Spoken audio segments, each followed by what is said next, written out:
పుల్లట్లని red chutney, కొబ్బరి చట్నీ ఈ 2 కాంబినేషన్లతో try చేయండి. టేస్ట్ అయితే ఎక్సలెంట్‌గా ఉంది.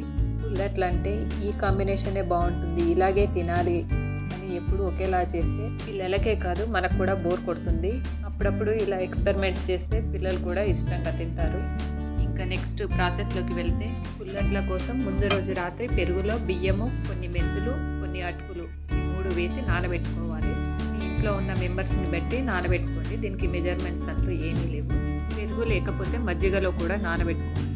నెక్స్ట్ డే మార్నింగ్ వీటిని మొత్తం అన్ని మిక్సీలో వేసి గ్రైండ్ చేసుకోవాలి. మెత్తటి పేస్ట్ లాగా గ్రైండ్ చేసుకోండి. మీకు పిండి గట్టిగా అనిపిస్తే కొంచెం వాటర్ పోసుకొని దోస పిండిలాగా మెత్తగా రుబ్బుకోవాలి. ఇప్పుడు ఈ పిండిని మూత పెట్టి పక్కన పెట్టేయాలి. మనం మిగిలిన ప్రాసెస్ చేసేలోపు ఈ పిండి ఇంకాస్త పూసి మనకు దోశలు మెత్తగా వస్తాయి. ఇక్కడ నేను రెడ్ చట్నీ ప్రిపేర్ చేస్తున్నా. రెడ్ చట్నీ కోసం ఎండుమిరపకాయలు, కొద్దిగా ధనియాలు, కొంచెం జీలకర్ర వేసి వేడి నీళ్ళల్లో నానబెట్టుకోవాలి. ఇవి నానేలోపు మనం ఇంకో చట్నీ చేసుకుందాం. ఇది కొబ్బరి చట్నీ. కొబ్బరి చట్నీలో నేనైతే ఇలా కొబ్బరి, కొన్ని పుట్నాలు, కొంచెం పుదీనా, పచ్చిమిర్చి, అలాగే కొద్దిగా కొత్తిమీర, కొన్ని ఎల్లిపాయలు, కొద్దిగా జీలకర్ర, ఇప్పుడు కాస్త చింతపండు, ఉప్పు కూడా వేసుకోండి. నేను వేయడం మర్చిపోయా, నేను అందుకే మిడిల్లో వేసాను. ఇవన్నీ వేసి మధ్య మధ్యలో వాటర్ పోస్తూ మెత్తగా పేస్ట్ లాగా గ్రైండ్ చేసుకోవాలి. పుదీనా, కొత్తిమీర అయితే నేను తప్పకుండా కొబ్బరి చట్నీలో వేస్తాను. ఎందుకంటే ఈ చట్నీలో మనం ఏవి కూడా వేయించకుండా అన్ని పచ్చివే వేసి గ్రైండ్ చేస్తాం కాబట్టి టేస్ట్ బాగుంటుంది. అలాగే మనకు పుదీనా, కొత్తిమీర అలాగే ఇందులో వేసిన ఇంగ్రీడియంట్స్లో ఉన్న బెనిఫిట్స్ అన్ని మన బాడీకి యాస్టీస్గా అందుతాయి కాబట్టి పిల్లలు ఏది తీసేయడానికి ఛాన్స్ లేదు కాబట్టి ఖచ్చితంగా వేస్తాను. ఇలా ఉండాలి కొబ్బరి చట్నీ కన్సిస్టెన్సీ. ఇప్పుడు దీంట్లో నేను పువ్వు వేస్తున్నా. వేడి నూనెలో కొద్దిగా జీలకర్ర, ఆవాలు, కొద్దిగా మినపప్పు, శనగపప్పు, ఎండుమిరపకాయలు, కొంచెం ఇంగువ, కొద్దిగా పసుపు, అలాగే ఫ్రెష్ కరివేపాకు ఇవన్నీ వేసి కాస్త వేపి పచ్చళ్ళలో వేయడమే. ఈ మూకుడు చాలా చిన్నగా ఉంటుంది, అందుకే నేను నూనె కాగానే బంద్ చేసి మళ్ళీ ఆన్ చేస్తాను.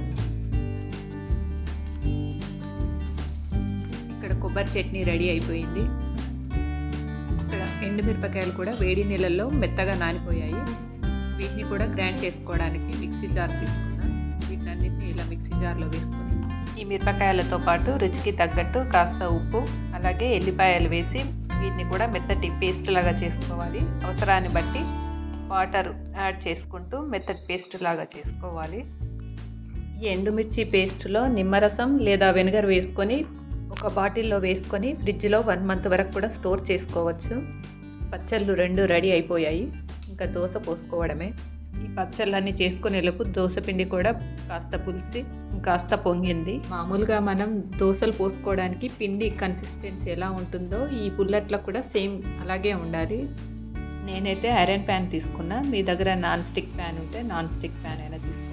పెంక మంచిగా వేడయ్యాక కాస్త నూనె వేసి ఉల్లిగడ్డతో రబ్ చేసుకున్నాక అప్పుడు దోశలు పోసుకుంటే కాలాక మనం దోశ తీసేటప్పుడు పెంకకు అంటుకోకుండా ఈజీగా వచ్చేస్తుంది. దోశ పోసాక మనం రెడీ చేసి పెట్టుకున్న రెడ్ చిల్లీ పేస్ట్ని ఇలా దోశపై వేసి స్ప్రెడ్ చేసి కాస్త నూనె వేసి దోశ మంచిగా ఎర్రగా కాలాక అప్పుడు తీసుకొని వేడివేడిగా సర్వ్ చేసుకోవడమే.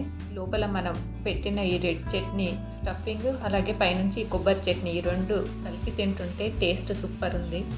సేమ్ ఇదే కాంబినేషన్తో మీరు రవ్వ దోశ కూడా ట్రై చేయండి, చాలా బాగుంటుంది. ఎండుమిర్చితో చేసిన పేస్ట్ను మనం ఇలా ఒకటేసారి చేసి పెట్టుకుంటే మల్టీపర్పస్గా యూస్ చేసుకోవచ్చు. మీరు కూడా ఇలా ఒకసారి ట్రై చేసి మీకు టేస్ట్ ఎలా అనిపించిందో నాకు కామెంట్ బాక్స్లో కామెంట్ చేయండి. ఈ వీడియోని లైక్ చేసి షేర్ చేసి నా ఛానల్ని సబ్స్క్రైబ్ చేసుకోండి. Thank you.